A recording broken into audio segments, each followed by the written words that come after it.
Hello everyone, welcome to simple classes. Recently अभी 2022 का prelims conclude हुआ और उसमें सीसैट में बच्चों ने काफी प्रॉब्लम फेस करी। स्टूडेंट्स क्या करते हैं, पूरे साल जीएस पढ़ते रहते हैं और लास्ट के 1-2 महीने में सीसैट पढ़ते हैं और सोचते हैं प्रीवियस ईयर क्वेश्चंस देख के कि सीसैट निकल जाएगा, सीसैट में कोई प्रॉब्लम नहीं होगी। लेकिन ऑफ लेट अगर आप पिछले 2 साल का सीसैट देखेंगे, आपको रियलाइज होगा कि क्वेश्चन देखने में इजी लग रहे हैं, लेकिन जब आप उन्हें करने बैठेंगे लिमिटेड टाइम के अंदर अगर प्रैक्टिस नहीं है तो उन क्वेश्चंस को सॉल्व करने में टाइम बहुत लग रहा है और वहीं पे कट ऑफ से मिस हो जा रहा है। बहुत सारे स्टूडेंट्स हैं जीएस में बहुत ही कंफर्टेबल तरीके से क्लियर कर रहे हैं, लेकिन सीसैट की वजह से उनका पूरा साल रिपीट हो रहा है। तो जो स्टूडेंट्स सिंसियरली प्रिपेयर कर रहे हैं 2023 के लिए, मेरी उनसे सिंसियर रिक्वेस्ट यही है, सीसैट को भी एक थोड़ा सा टाइम अभी से देना शुरू कर दें और बिल्कुल भी ये माइंडसेट ना लेके चलेंगे 33% लेके आना है तो उतना ही हम पेपर करके आएंगे, बाकी अटेम्प्ट नहीं करेंगे। आपको मिनिमम 50% तक अटेम्प्ट करना है क्योंकि कुछ क्वेश्चन गलत भी होंगे। तो सबसे इंपॉर्टेंट पॉइंट जो यहाँ पे हमें समझना है वो ये है कि क्वेश्चन पेपर में हमें आइडेंटिफाई करने हैं कौन से क्वेश्चन है जिसके अंदर ज्यादा ट्रिक्स नहीं लग रही। सिंपल तरीके से हम क्वेश्चन को सॉल्व कर सकते हैं। जैसे कि आज एक क्वेश्चन हम देखेंगे, करंट प्रीलिम्स में पूछा गया था। मैं चाहता हूँ इस तरीके के क्वेश्चन को कोई भी student irrespective of any background कभी मिस ना करे। चलिए इस क्वेश्चन को देखते हैं।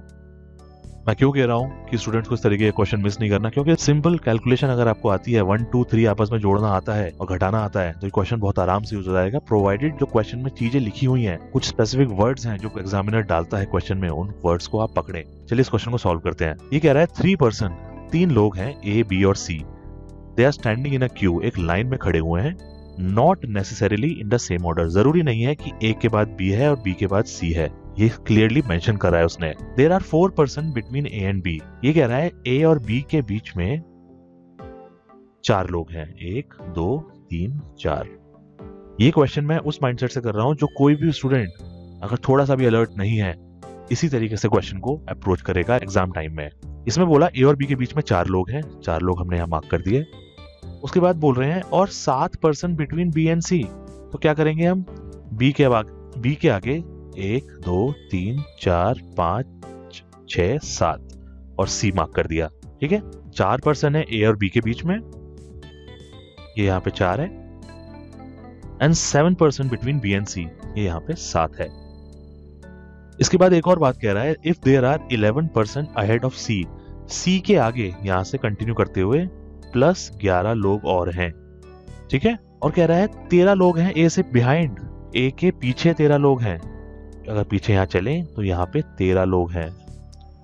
What would be the minimum number of persons in the queue? तो एग्जाम के प्रेशर में आप क्या करेंगे, आप सिंपली इन सबको ऐड कर देंगे, क्योंकि आपसे ये तो पूछा गया है What could be the minimum number of person in a queue? इस लाइन के अंदर मिनिमम नंबर क्या हो सकता है। तो चलिए जल्दी से टोटल करते हैं। 13 यहाँ पे प्लस ए 1 प्लस ए और बी के बीच में 4 प्लस बी का 1, सॉरी बी 1, बी और सी के बीच में कितने हैं 7, सी 1 हो जाएगा और सी के आगे 11। इन सबको टोटल कर लेते हैं। 13 14, 14 और 4 18, 18 और 1 19, 19 और 7 26, 26 और 1 27, 27 और 11 38। 38 के ऑप्शन में है, हाँ भाई चलिए डी आंसर करेक्ट है और हम इसको मार्क करके आगे निकल जाएंगे। अब यहीं पे गलती हो गई है आपसे, क्योंकि आपने क्या करा, 2 चीजों को एकदम इग्नोर कर दिया। पहली चीज थी What could be the minimum number? Minimum number क्या हो सकता है, और दूसरा not necessarily in the same line. हमने तो ये मान लिया ना सेम लाइन में है, उसी के हिसाब से कैलकुलेट कर दिया। और मिनिमम नंबर क्या है, हमने इस बात को बिल्कुल भी गौर नहीं किया कि 38 से कम भी नंबर हो सकता है, और आपको कंफ्यूज करने के लिए भी 38 नंबर यहाँ दे रखा है। तो थोड़ा सा यहाँ पे एक चीज है, एक थॉट है जो आपको बिल्ड करना है, वो मैं आपको बताता हूँ। अब जब क्वेश्चन में आपसे ये कह दिया गया है कि भैया सेम ऑर्डर में नहीं है और मिनिमम नंबर पता करना है, तो फिर से इस क्वेश्चन को देखते हैं। ये कह रहा है 4 person between A and B, A B के बीच में 4 लोग हैं, डाल दिया ए बी के बीच में 4 लोग 1 2 3 4। अब कह रहा है 7 पर्सन बिटवीन बी एंड सी, पिछली बार हमने सी को क्या माना था, बी के आगे होगा, लेकिन ये भी तो हो सकता है कि बी के पीछे हो सी। तो अब हम इमेजिन करते हैं 7 पर्सन है बिटवीन बी एंड सी और सी यहाँ पे है बी के पहले, और बी और सी के बीच में 7 लोग हैं, 1 2 3 4 5 6 7, 2 लोग और जोड़ दिए। अभी भी ये कंडीशन तो सेटिस्फाई हो ही रही है, 4 पर्सन है ए और बी के बीच में। इसको कलर चेंज करते हैं, ए और बी के बीच में कितने लोग हैं 4, और 7 लोग हैं between B and C, B और सी के बीच में कितने हैं 1 2 3 4 5 6 7। कंडीशन अभी भी सेटिस्फाइड है। ठीक है, अब देखिए आगे क्या कह रहा है, if there are 11 person ahead of C, C के आगे 11 हैं, लेकिन सी के आगे ऑलरेडी कितने हैं, 1 2 3 4 5 6 7 8, 8 तो बी तक ही हो गए, लेकिन टोटल क्या कह रहा है, 11 है। तो अब बी के आगे 3 और हैं, सी के आगे टोटल 11 बोल रहा है, 11% है। 11 में से बी तक तो आपने हिसाब किताब बना ही रखा है, बी तक कितना हो रहा है, 1 2 3 4 5 6 7 8, लेकिन टोटल 11 कह रहा है। 11 में से 8 गए 3, तो मतलब है बी के आगे 3 और लोग हैं।